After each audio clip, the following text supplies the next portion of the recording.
کوئل کو کوے کی اور بکری کو شیر کی آواز نکالنے کو کہا جائے تو کیا ہوگا؟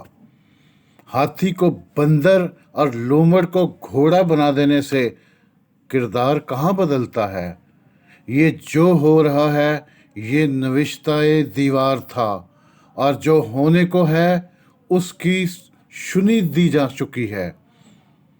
ہم ایک ایسی دلدل میں ہیں جہاں سے نکلنے کا ہر راستہ غیر آئینی ہے۔ یہ سب کس نے کیا؟ ذمہ دار کون ہے؟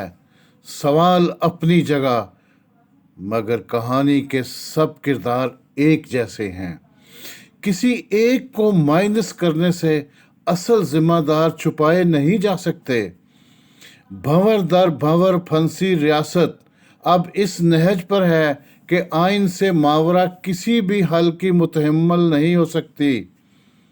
بقول شکیل جاذب، اب تک تو کہانی کو چلاتے رہے کردار مگر اب ہے کہانی کے حوالے۔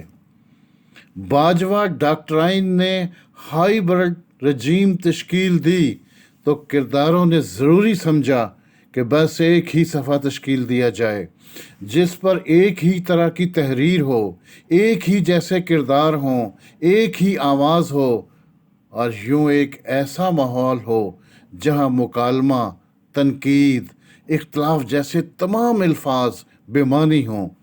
یہ سب بے مقصد نہ تھا۔ اختلاف کو گالم گلوچ، تنقید کو کردار کشی اور اعتراض دشمنی میں بدلا گیا۔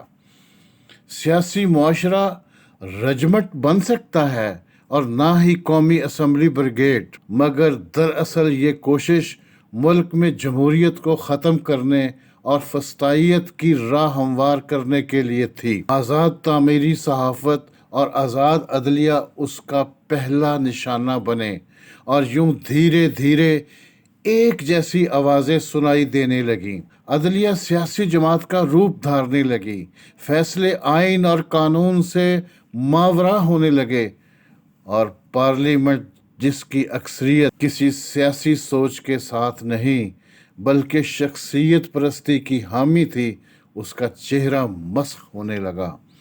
یہ نوحہ صرف ایک ڈاکٹرائن کا نہیں، وطن عزیز اس طرح کی کئی ڈاکٹرائنز کا شکار رہا ہے۔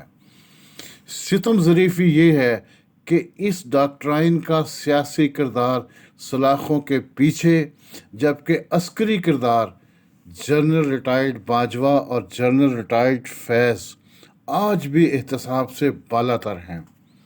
نتیجہ یہ نکلا کہ سیاسی جماعتیں جو تواتر سے ہائی برڈ رجیم کی مخالفت میں رہیں، جمہوریت بچاتے بچاتے مصلحت اور مفادات کا شکار ہوئیں۔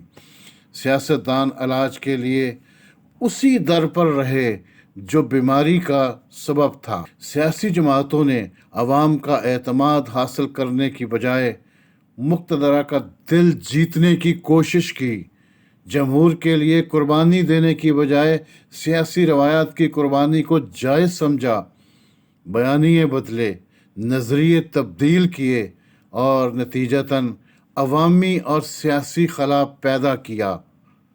اور اب بند کمروں کی سیاست میں اصل کردار یعنی عوام کہیں دور کھڑے ہیں اور اقتدار کا پتلی تماشا دیکھتے ہوئے منتظر ہیں کہ تماشا کب ختم ہو۔ معاشی ضروریات اور اشاریے اب آئین کی عملداری پر حاوی ہو چکے ہیں۔ حالات وہاں پہنچ گئے ہیں جہاں یہ سوال اٹھائے جا رہے ہیں کہ کیا نظام کسی سیاسی مشق یعنی انتخابات کا متحمل ہو سکتا ہے؟ خیبر پختونخوا کے جید رہنما مولانا فضل الرحمان بھی انتخابات کے لیے امن و امان کو خطرہ قرار دے رہے ہیں، جبکہ عوام میں اب تک نہ نکلنے والے دیگر سیاستدان دہشت گردی کو جواز بنانے کی کوشش میں مصروف ہیں۔ سوال یہ ہے کہ پاکستان مسلم لیگ نون ہو یا جمعیت علماء اسلام، عوامی نیشنل پارٹی ہو یا دیگر جماعتیں، عوامی رابطے سے احتراز کیوں برت رہے ہیں؟ عوام کو اعتماد میں نہ کل لیا گیا اور نہ ہی آج اس پر زور ہے، جبکہ نالائق طالب علموں کی طرح کمرہ امتحان میں امتحان ملتوی ہونے کی دعائیں اور دوائیں کی جا رہی ہیں۔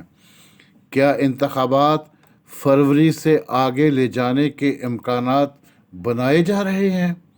کیا انتخابات کے لیے موسم سازگار نہیں، یا نواز شریف صاحب کی اپیلیں فیصلہ کن ہونے میں وقت ہے؟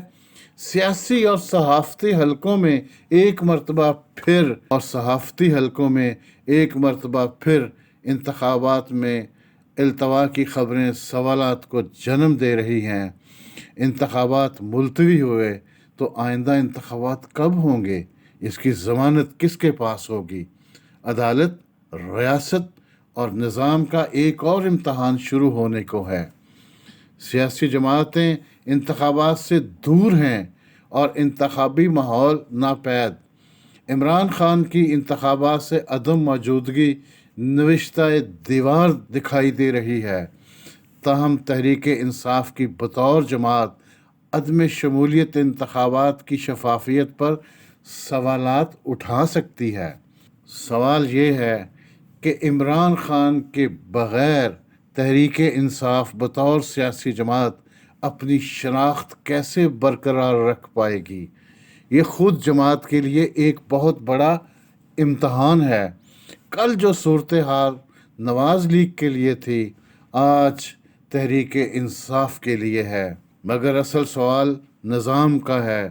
کیا نظام اب آئین کی بجائے ڈاکٹرائن پر چلیں گے؟